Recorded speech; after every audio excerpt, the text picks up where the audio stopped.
जय हिंद दोस्तों, मैं डॉक्टर पूनम त्रिपाठी भारतीय ईडू चैनल में आप सबका स्वागत करती हूँ।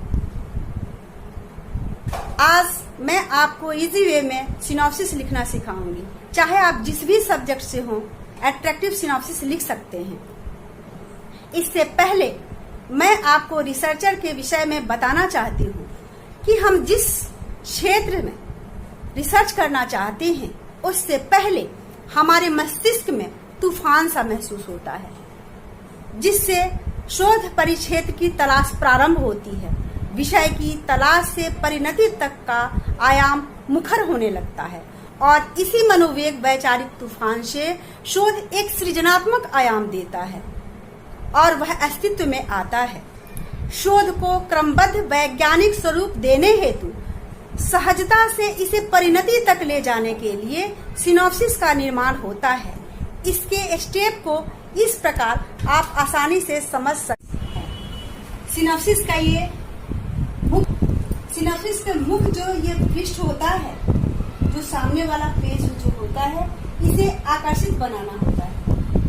इसके सबसे पहले जो आपको शीर्षक मिली है, उस शीर्षक का यहाँ नाम लिखना होता है। फिर जहाँ से आप पीएचडी कर रहे हैं, उस विश्वविद्यालय का नाम लिखना होता है और आप जिस सब्जेक्ट से होंगे, सभी सब्जेक्ट का, सभी विभाग का अलग अलग नाम होता है, तो उस विभाग का नाम यहाँ पर लिखना होता है। इसके बाद पीएचडी उपाधि हेतु प्रस्तुत शोध रूपरेखा यहाँ लिखेंगे। आप जिस सन में पीएचडी कर रहे हैं, उस सन का यहाँ पर लिखेंगे, जैसे 2021 में लिखी हूँ। और विश्वविद्यालय का यहाँ, उसके बाद विश्वविद्यालय का यहाँ लोगो लगाते हैं। सभी विश्वविद्यालय का अलग अलग अपना एक लोगो होता है। इसके बाद निर्देशक का नाम, इसके बाद यहाँ पर निर्देशक का नाम होता है और उनका स्थान वो होता है जहाँ पर वो कार्यरत होती है। इसके बाद यहाँ शोधार्थी का नाम यानी आपका नाम रहेगा और शोध केंद्र, विश्वविद्यालय के अलावा जो आपका शोध केंद्र होता है, वो शोध केंद्र का नाम होता है। वहाँ का फुल एड्रेस यहाँ पर हम लिखते हैं। अब चलते हैं अंतिम भाग। अंतिम भाग को भी हमें आकर्षित बनाना होता है। इसमें सबसे ऊपर आपका निर्देशक का नाम होगा, उनका स्थान जहाँ वो कार्यरत है। इसके बाद शोधार्थी का नाम यानी आपका नाम रहेगा यहाँ पे। विभागाध्यक्ष, आप जिस सब्जेक्ट से हैं, उस सब्जेक्ट के पीएचडी विभागाध्यक्ष चुने जाते हैं, उनका नाम होता है यहाँ पे। इसके बाद शोध केंद्र और विभाग का नाम, जो शोध केंद्र आपका है, जहाँ पर शोध करना चाहते हैं आप, वहाँ के विभाग का नाम होगा और उसका फुल एड्रेस यहाँ लिखते हैं।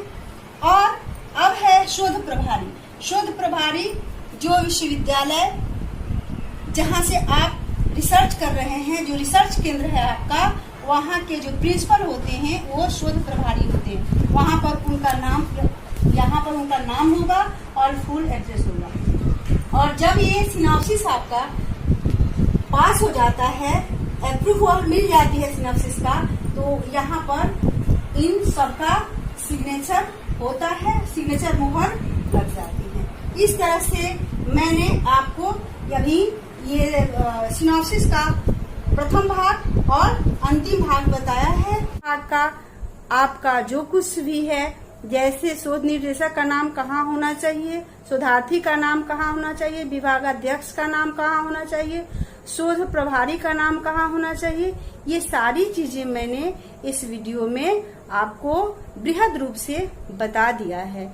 ये सिनॉप्सिस का जो बीच वाला भाग है, इसको मैं अगले वीडियो में आपको बृहद रूप से बताऊंगी, क्योंकि ये बीच वाला भाग पर ही ये पूरा जो आपका सिनॉप्सिस होता है निर्भर होता है।